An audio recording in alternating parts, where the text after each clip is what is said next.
Rather lads, welcome back to Kosi's Arsenal podcast. My name is Kosi. Good morning, good afternoon, good evening, wherever you are in all parts of the world. Just a little bit stuck out there. But I hope everybody's doing well. By the way, today is March Day, Sunday. We are taking on Watford. It's one of the biggest games because we're actually rushing into the international break. And look, it's an international break that gives us an opportunity to be where we want to be on the table, top five. And United, after losing to Manchester City, it becomes better. It's becoming better. You lose to Watford, you lose a big chance of going to the top five. You beat Watford, you get a draw against Watford. By the way, it takes us to the top five, and that is what we want. But we also need to keep track of West Ham United, so we need to win this game. West Ham have been very fine form, but in today's game they'll be taking on Liverpool, and maybe that's the opportunity for us to close in on that gap with the David Moyes, David Moyes boys. Obviously, we know that after the international break, it's not going to come easy. It's November. We are playing Liverpool, we are playing Manchester United, we are playing a couple of hard games, after the international break. So this is a game for us to win, and I hope Arsenal can capitalize on that, on this game. We'll have a pre-match show around 2 hours, try to digest all this stuff and try to put into context what Arsenal will be looking like today. But of course, in this show, I'm gonna be discussing with you the 100 million that Arsenal could spend in the January transfer window. It's crazy that Arsenal are even looking at spending 100 million in a January transfer window. But obviously, having players like Dusan Vlahovic now on the list, players like Zakaria now on the list, players like Marco Asensio on the list, we could spend. Look, I don't believe we are going to spend 100 million, but I'm going to tell you that there is a possibility that our budget could be as stretched as 100 million. I'm going to give you the reasons why and the players that I think Arsenal could get in, if our budget ranges to at least 100 million. And obviously, Josh Kroenke did speak with the fans, and he actually had a big interview with Sky Sports. I'm gonna try to dive into that and break down what exactly he said in his interview, because for him, he says Arsenal is taking the right direction. They have started investing, and they're saying that they're trying to employ a business model that they have employed in other sports investments, in other sports franchise in the USA under KSE, and it has worked. And I'm gonna tell you much about that that strategy and whether it could help Arsenal actually get back to the top. And finally, Alexander Lacazette is also being eyed by FC Barcelona.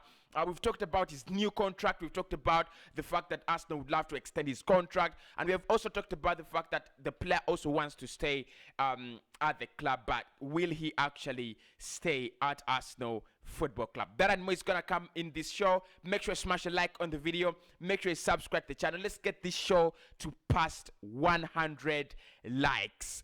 People, let's do that. We are sponsored by the beautiful people from H&A Scheme. As you can see them, their simple advert on my screen. I mean, if you love gaming, if you're a person who loves gaming, make sure you do check them out. H&A's, you'll find them in Chikoni, Makere. They are one of those outlets that will give you the best gaming experience. So Mortal Kombat, FIFA 21, FIFA 22, which other games do you play? Car racing, GTA, Need for Speed, any games that you would love to play.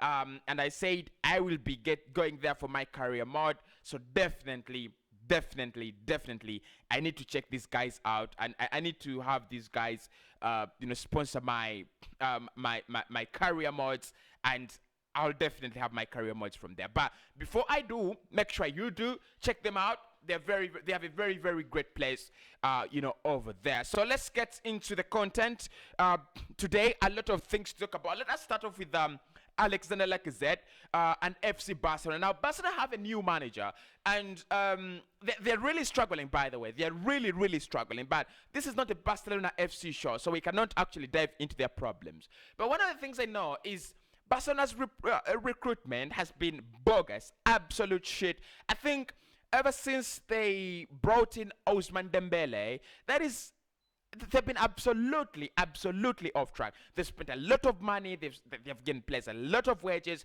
and it has not worked out. They find themselves in a situation now that they have to bring in players on free deals, and on top of that, it's crazy. It's crazy that it's happening with Barcelona. But now they're saying that they need Alexander Lacazette. The situation between Alexander Lacazette and Arsenal is still very, very unclear.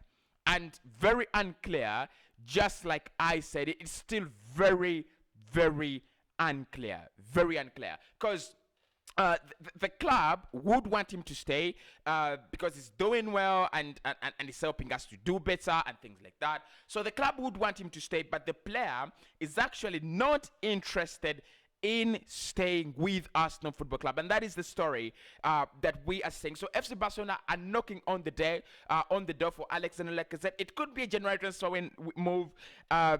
But I don't suspect if it's going to move for Spain in January, it's not going to be Barcelona.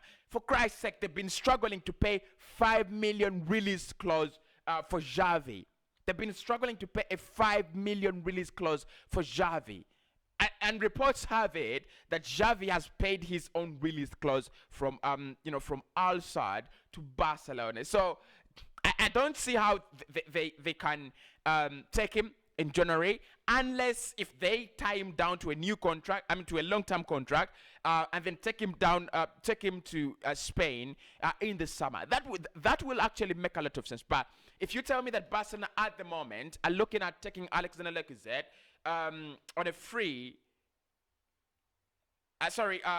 in January, even if it's 5 million, they're not going to pay that. They're not in position to pay 5 million. And I think it would be, look, Aubameyang is going out for AFCON in January. And I think that's the reason as why Arsenal are trying to panic, bring in Dusan Vlahovic and a couple of other players probably to cover for the deficit.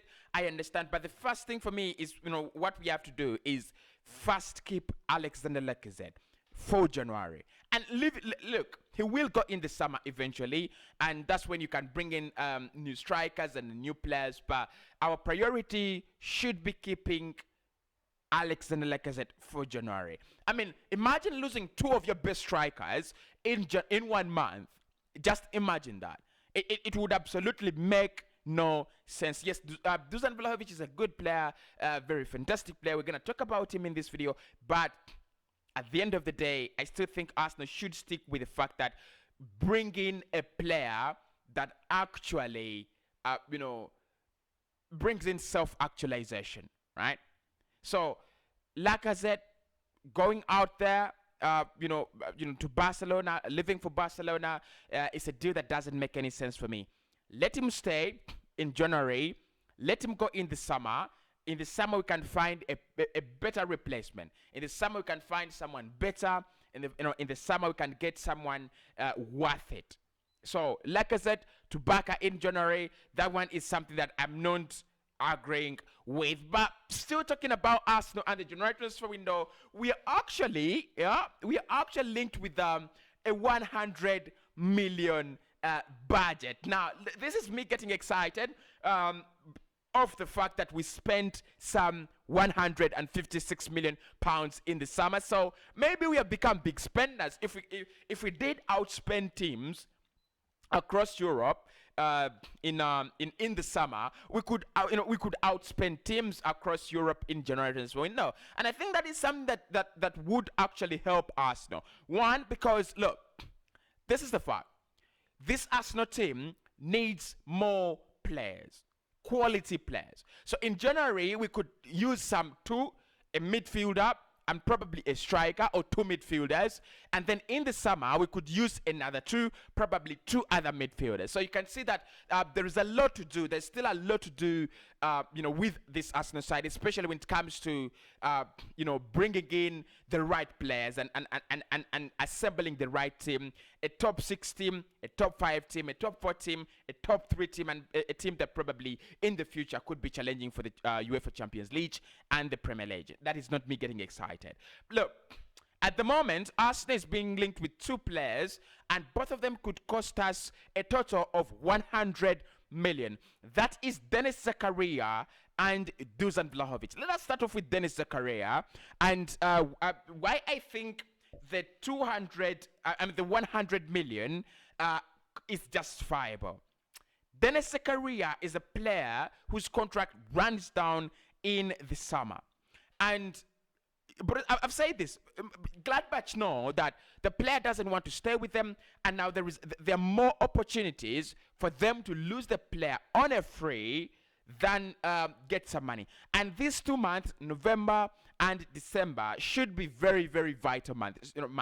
They should be very, very important months in Borussia Mönchengladbach thinking and way of action, because if they decide that in January they sell him, well and good. I think that's smart business. But if they decide that they'll try to persuade him to sign a new contract until the summer, that is risky.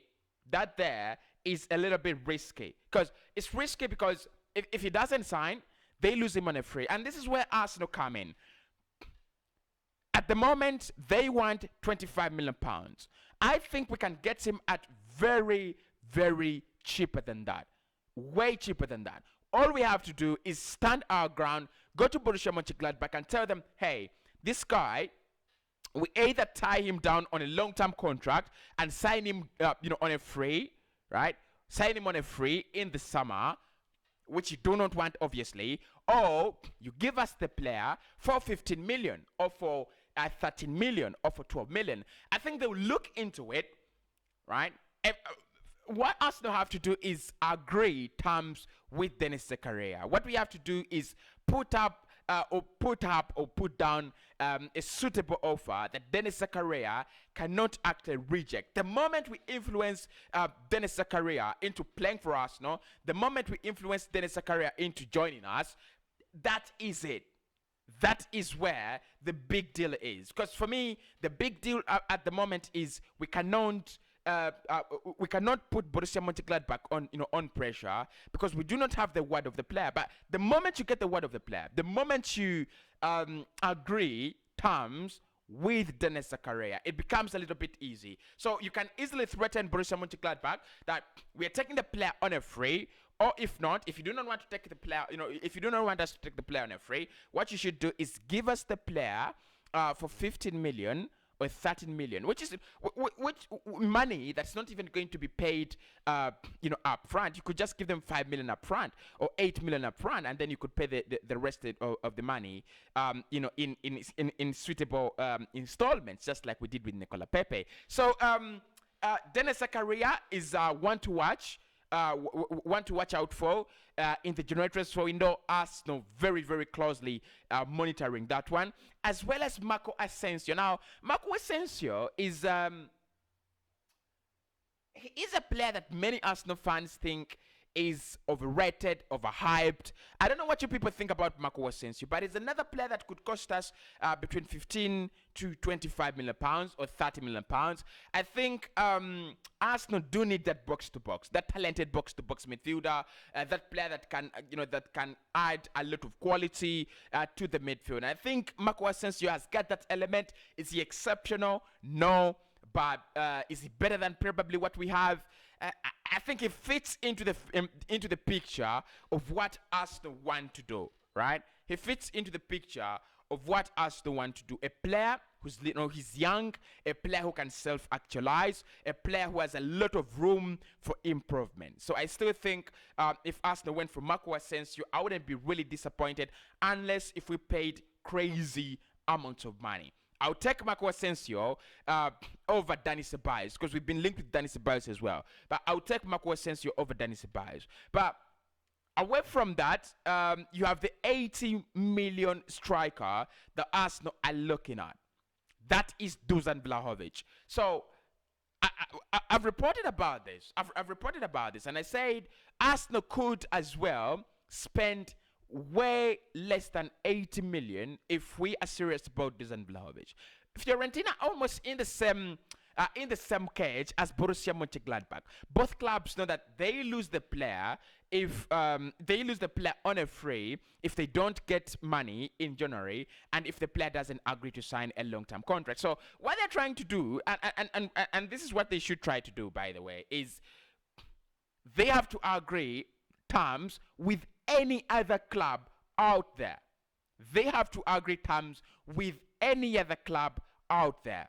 Whether it is Arsenal Football Club or any other club, they have to agree terms in January, probably keep the player for until the end of the summer, and then the player would actually do his medicals and move to the club at the end of the summer. But I'm very, very convinced and quite sure that Arsenal's interest in Dusan Vlahovic is genuine. My question is, can Arsenal spend 80 million in January for a striker? That's a little bit debatable, but the fact that Lacazette's future is uncertain, and Pierre-Emerick Aubameyang could leave in the January transfer window, maybe that could be one of the reasons why we go for a crazy signing in January. That one is a crazy one. We need to keep our eyes really peeled for anything that could happen. But anyway, 100 million pounds in January, that would be a massive investment.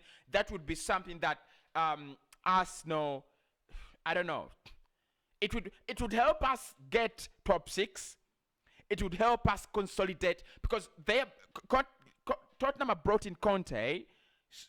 Newcastle will spend, which means Spurs will spend in January as well. So it only makes sense if Arsenal spend in the January transfer window. This is me being a little bit greedy, but it only makes sense if we spend money in the January transfer window. And finally, as Kroenke, Josh Kroenke, right, the son to Stan Kroenke, did have an interview with Sky. I'm not really going to dive into that because I'll have a separate section where I talk about his interview. But one of the things he talked about was the Super League, and he said they considered that having a Super League was wrong, but having a Super League without Arsenal was worse. That guy is a joke. That guy is an absolute joke. He said that having a Super League, they thought that having a Super League without Arsenal was actually a worse idea than having a Super League without Arsenal. Dude, come on, you could do better than that. But one of the things he spoke about was the fact that they are trying to take Arsenal back to the top. He said that they've only owned this club since 2018, and he said that much of the work they want to do is they want to bring in a model. They want to establish a model that they have used and tested as successful in America, and with a couple of football and sports sports franchise in America. So what he said is what they want to do with Arsenal is they want to get in new players, young players with a lot of talent, develop them together, grow together, and develop that kind of winning mentality, that kind of hunger, that kind of wanting more, in the side together. Something that I actually do not agree, do not disagree with. I've already talked about the Borussia Dortmund model. My problem with the Dortmund model is that they can't keep players. That's my problem. They're working out in a very, very cheap league. Why don't they keep players? Why don't? So I don't know. They should be. But my problem with Dortmund is they don't keep the players. They never get to keep the players. Sancho out of the window. Bellingham will certainly leave. Haaland will leave this summer. They never keep their players. But if Dortmund were to keep their players for the past decade, they would have won a Champions League. They at least 2 Champions League titles. they could have, they could have been respectable and respectful challengers to the German Bundesliga, which they are known, at the moment, because they definitely sell all their players, and basically they sell most of their players, you know, to their rivals, Bayern. But anyway, away from that, Josh Kroenke says that Arsenal will actually get to the top, so we are actually waiting for that. The video is brought to you by H&A Scammers, so make sure you do check them out. They're found in Uganda, Makerere, Chikoni. Make sure you do check them out. They will give you the best gaming entertainment and experience.